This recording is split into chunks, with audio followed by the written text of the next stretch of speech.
ஒரு பாலைவனத்தின் நடுவில் ஒரு சிறிய குழு, மொத்தம் 313 பேர் மட்டுமே. அவர்களிடம் மிக குறைந்த ஆயுதங்கள். அவர்கள் எதிரே நிற்கிறது 1000 ஆயுதம் சூழ்ந்த வீரர்கள். அந்த நாள், அந்த போராட்டம் இஸ்லாமிய வரலாற்றையே மாற்றப் போகிறது. ஒரு கேள்வி மட்டும், 313 பேர் எப்படி 1000 பேரை வென்றார்கள்? இந்த போரின் பின்னால் இருந்தது ஒரு அதிசய ரகசியம். அந்த வரலாற்று நாள் பத்ர் போர். இஸ்லாமிய வரலாற்றில் மிகவும் முக்கியமான ஒரு போர். அதுதான் பத்ர் போர். இது ஹிஜ்ரியின் 2ஆம் ஆண்டு ரமலான் மாதம் 17ஆம் தேதி நடந்தது. இந்த போரில் நபிகள் நாயகம் ஸல்லல்லாஹு அலைஹி வஸல்லம் அவர்களுடன் இருந்தது மொத்தம் 313 சஹாபாக்கள். ஆனால் குறைஷ் படை, அவர்கள் 1000 வீரர்கள், மேலும் குதிரைகள், மேலும் ஆயுதங்கள், மேலும் சக்தி. ஆனால் இந்த போரில் வெற்றி பெற்றது எண்ணிக்கையில் சிறிய அந்த குழு. ஏன்? அந்த நாளில் நடந்தது அல்லாஹ்வின் உதவி. இந்த பத்ர் போரின் கதை இஸ்லாமிய வரலாற்றின் மிகப்பெரிய திருப்புமுனை.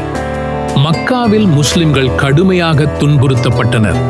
பல வருடங்கள் அழுத்தம், அடக்குமுறை. அதனால் நபிகள் நாயகம் ஸல்லல்லாஹு அலைஹி வஸல்லம் முஸ்லிம்களுடன் மதீனாவிற்கு ஹிஜ்ரத் செய்தார்கள். ஆனால் குறைஷ் தலைவர்கள் இஸ்லாமை அழிக்க வேண்டும் என்று முடிவு செய்தனர். அவர்கள் எப்போதும் முஸ்லிம்களை தாக்க திட்டமிட்டனர். அந்த நேரத்தில் ஒரு செய்தி வந்தது.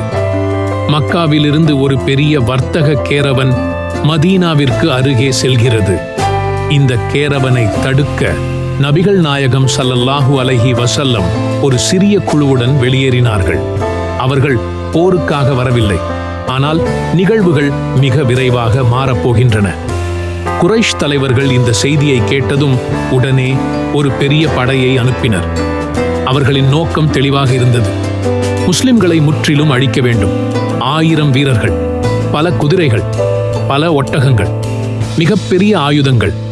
மறுபக்கம் முஸ்லிம்கள் 313 பேர், மிக குறைந்த ஆயுதங்கள். அவர்களிடம் இருந்தது சில வாள்கள், சில ஈட்டிகள். அதுவே. இந்த நிலைமை பார்க்கும்போது போர் மிகவும் கடினமாக தோன்றியது. ஆனால் நபிகள் நாயகம் ஸல்லல்லாஹு அலைஹி வஸல்லம் ஒரு முக்கியமான செயலை செய்தார்கள். அவர்கள் சஹாபாக்களிடம் ஆலோசனை கேட்டார்கள். அப்போது ஸஅத் இப்னு முஆத் ரழி எழுந்து கூறினார், யா ரசூலல்லாஹ், நாங்கள் உங்களுடன் இருக்கிறோம். நீங்கள் கடலில் சென்றாலும் நாங்கள் உங்களுடன் செல்வோம். அந்த வார்த்தைகள் அந்த சிறிய படைக்கு மிகப்பெரிய தைரியத்தை அளித்தது. இரு படைகளும் பத்ர் என்ற இடத்தில் சந்தித்தன. அது பாலைவனத்தின் நடுவில் கிணறுகள் இருக்கும் ஒரு இடம். முஸ்லிம்கள் அந்த கிணறுகளை கட்டுப்பாட்டில் எடுத்தார்கள்.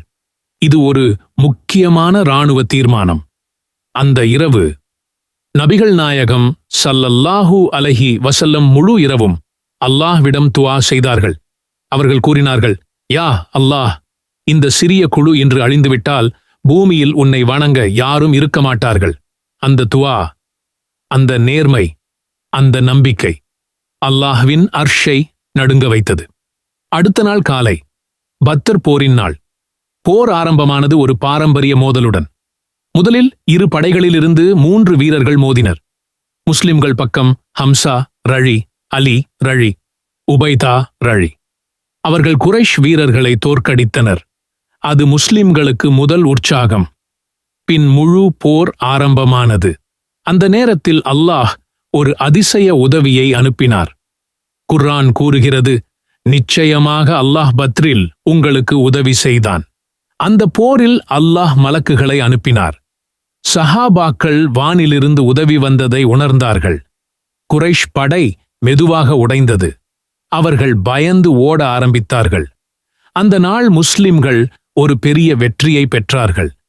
70 குறைஷ் வீரர்கள் கொல்லப்பட்டனர். 70 பேர் கைதானார்கள்.